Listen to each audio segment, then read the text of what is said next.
In seconding the motion, I would like your kind permission to say one or two things.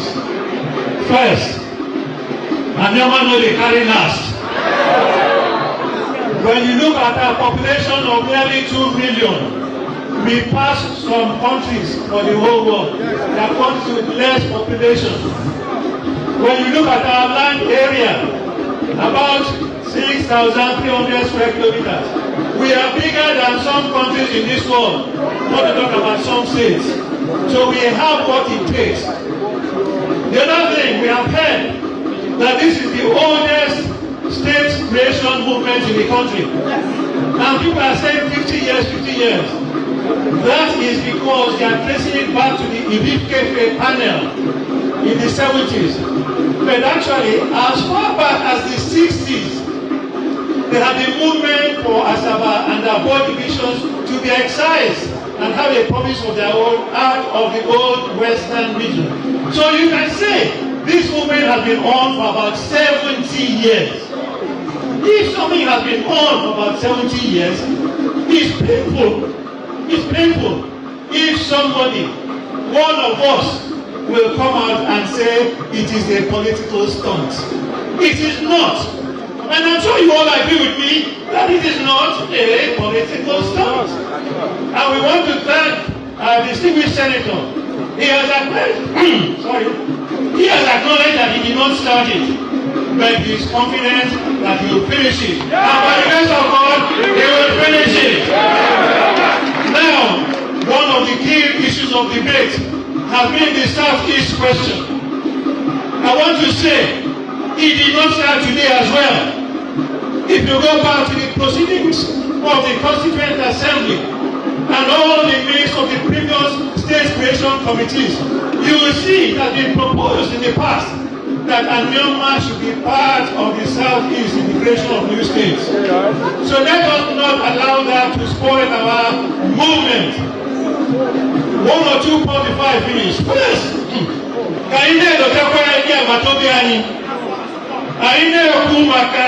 our benefits in creation of new states. Let us also be saying it is also for the benefit of the rest of Delta states, Central and South. Those things that come to us will also be going to them. The new capital, the closeness of government to the people, everything. So we also need their support. Finally, before I close the sentence, let me pay tribute to our father, Nanyagwu, who would have so loved to be here today. He fought tirelessly for this cause. May his soul rest in peace. Yeah. And so, ladies and gentlemen, Your Excellencies, let us put the question to you. Are you in support of the motion as proposed by Honorable Osai and Osai? I take it that there are no names. Chief Reload Edoziem is a relation to the late Asagba of Asaba, Professor Joseph Chike Edoziem. And this video, I want to thank Barrister Ofochi Benjamin Atagana from Okozo quarters in Obiaroko, Okwane, precisely. Thank you for bringing this video back to me. And it now resonates something. This video was made last year, 31st August, in Grand Hotel, Asaba, during the first ever summit for everybody, all the chiefs in Anioma, to come and speak their mind before the Anioma will pass first reading in the floor of the Senate. I could remember vividly.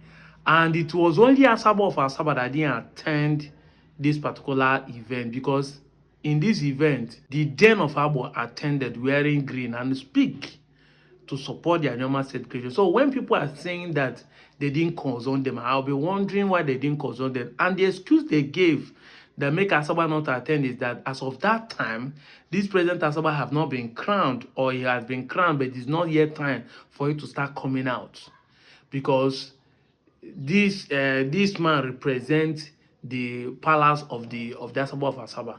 So he was speaking, and if you listen keenly from that video, he was talking about zoning to Southeast. So zoning to Southeast is something that we have already been talked about, even in this particular occasion. In this particular, I was there live, standing in the front with my camera then, videoing what is happening. I came from Abuja. I remember that somebody paid my transport for me from social media. When I talk I want to attend the summit and I don't have money, in my TikTok somebody send me money that I use and transport myself to this summit. So I know they forget. I want to thank you everybody who has supported me officially for the movement of Anioma. Then I remember vividly that, and the question people ask is, are we going to be zoned to the Southeast? And this man on his own answered it, that zoning to Southeast is not a today thing. He now made reference of the occasions where his own brother, the former Asaba of Asaba, has already concluded that any time Anioma should be created, it should be zoned to Southeast. So I don't know where suddenly all these things that are coming out, we are not going to Southeast, we are not in the Igbo, we rather great Anioma and come to South. I don't know what happened. And if you remember, I posted a newspaper that said that even Okowa was invited to this, but he snubbed it. He did not attend. So this set of politicians now that are speaking like this are the ones who did not attend this on the first place. Because the question asked in that place was, are we going to Southeast?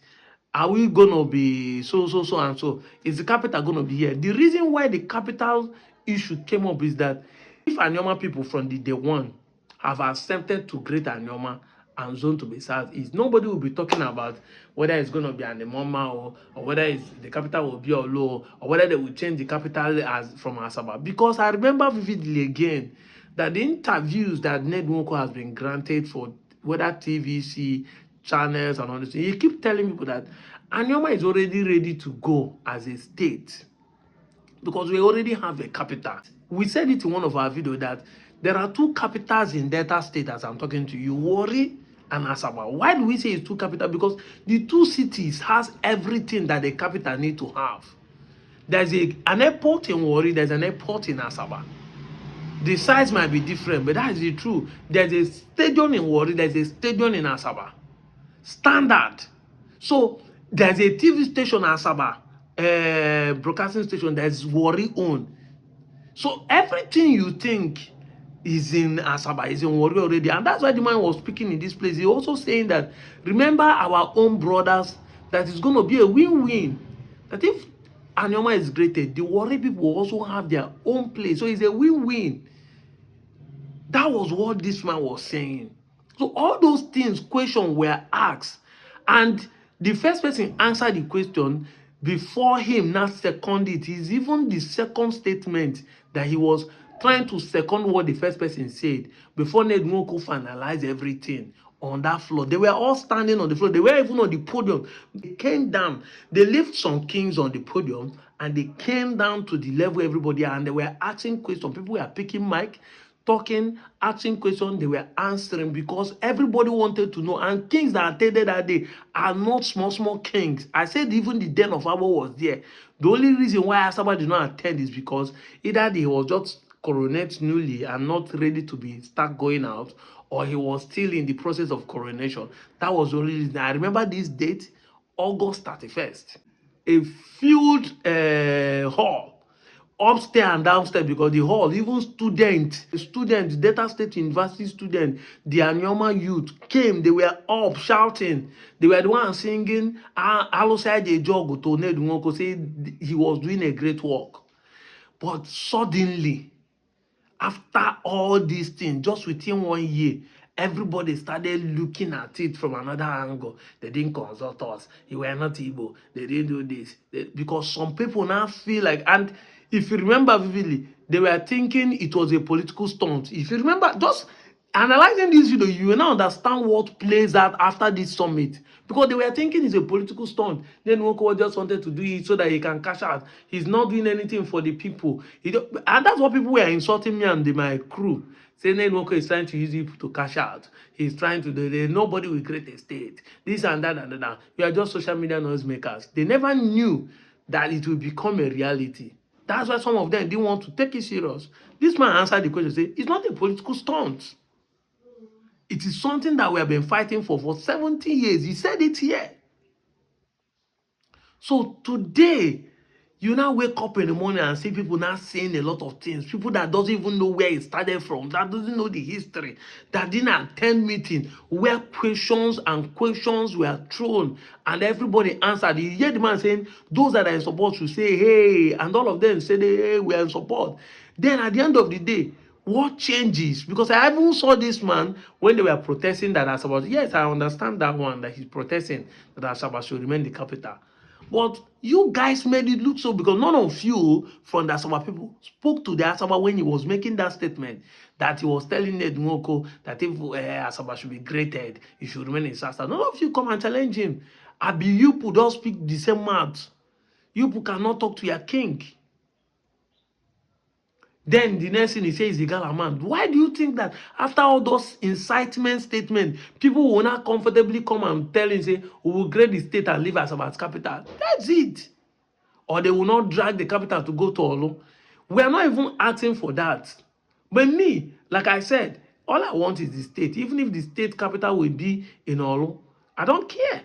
Because you made mess of it. You have an opportunity with the 9 local government and with boundary adjustment to bring our brothers in Edo State, our Eka brothers in Edo State, to join us. You have the opportunity, just the way it is.